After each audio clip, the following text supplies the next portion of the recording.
Ова е мачерот Сашо кој подол период е дел од тимот на ветеринарни доктори и успева барем за момент да биде утеха на собствениците кои чекаат добри вести за своите миленици. Неговата енергија е како терапија. Затоа мачките со право го делат местото за омилени домашни животни, заедно со кучињата. Иако се многу различни, и за нив треба да бидеме одговорни собственици. Доста луѓе чуваат мачки и може да кажеме дека во нашето општество, според некои сознанија, статистики и испитување на јавно мислење, доста од луѓето кои што чуваат мачки, нивото на свест за потребите на мачката се на доста пониско за разлика од оние кои што чуваат кучиња, затоа што нередовно се носат на третмани, на превентивни третмани зборуваме, нередовно се третираат за надворешни и внатрешни паразити со мислењето дека сепак мачка е, па не искача од дома, не може да се заболи од ништо. Не е така, реално. И доста, да речеме, често знаат луѓето и да ги изложуваат на дополнителни ризици во однос на нивните бихевиористички потреби и можности. Односно, кога ги носат во автомобил, ги носат само на ветеринар, што значи дека веќе стресот на мачката кога ќе го земат во бокс е веќе голем, затоа што она смета дека знае само на ветеринар дека треба да оди, така да тука во тој момент може навистина многу да допринесат собствениците во однос на благосостојбата на животното, да си го однесат на гости, кога ќе одат на викендица да си го земат со себе мачето, во таков случај тоа ќе има многу попозитивно мислење за патувањето на било која локација, вклучително и на ветеринар. Мора да има превенција, мора да има вакцини против заразни болести кај мачките, третирање на дворешни и внатрешни паразити, тоа всушност и за нас луѓето. Но треба да знаеме дека и мачките доста повеќе кријат симптоми од нас луѓето, зашто секогаш споредуваме со нас прво, и од кучињата, ако сме имали искуство претходно од чување на кучиња, затоа што мачките до последно буквално трпат пред да го покажат симптомот и веќе кога мачка ќе покаже симптом, веќе работата доста посериозна во споредба со другите домашни миленици. Затоа при прв симптом, прв знак, задолжително дојдете на ветеринар за да може да биде навремено, колку што може, нели навремено помогнато на животното. Треба многу да се внимава за стерилизирани и кастрирани мачки, затоа што има посебен тип на храна, таа храна не е поскапа од останатата, но сепак е посебен со цел да се превенира нивното здравје во однос на формирање најчесто на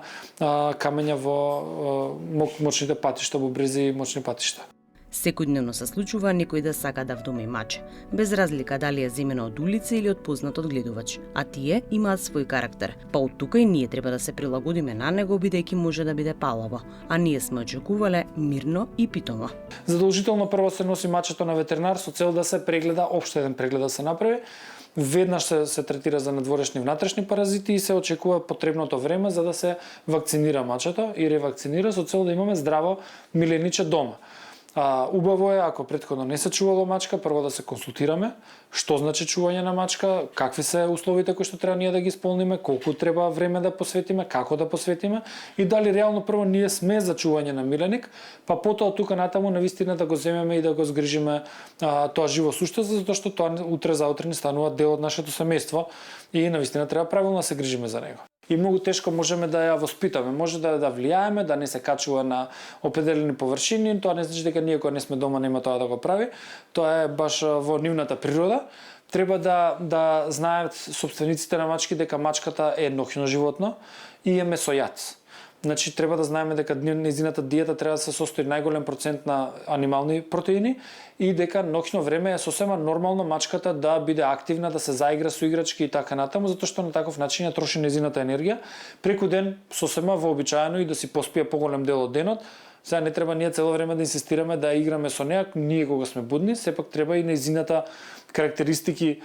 биолошки да ги испочитуваме, сепак мачката е ловец и мачката е ноќно животно и треба така да се однесуваме према нејзините потреби во секој случај. По принцип се оди со мачка на одмор, со тоа што да знаеме дека за разлика од кучето, пак правиме некоја паралела мачка-куче, мачката нема ние да ја носиме по плажа, значи таа реално ќе биде во смештајот ние каде што ќе бидеме сместани. А ако вие сметате дека мачката навистина е подобро да биде со вас, треба да биде со вас, а ако не, има посебни хотели за миленици, за мачки, кои што може навистина доста добро да си поседат мачките во тие услови. Сепак, според мене, најдобро е доколку не го земате со вас, доколку мачето не е навикнато да патува со вас, во таков случај во домашна атмосфера, доколку имате некое блиско лице или се повеќе се јавуваат, да речеме, луѓе кои што услужно може да сепак со ваша доверба да ви го чуваат мачето, во вашата домашната средина каде што вие живеете. Таму да му се даде храна, вода, да се исчисти нели тоалетот и така натаму. Мачката е многу пострекна, многу позадоволна доколку седи во домашните услови во кои што она генерално и си живее или си хабитира во текот на целиот нејзин живот. Без разлика дали ќе патувате заедно со неја или ќе оставите во домашни услови, мачката ќе ви пружи љубов како и секое домашно милениче, за кој одговорно се грижите.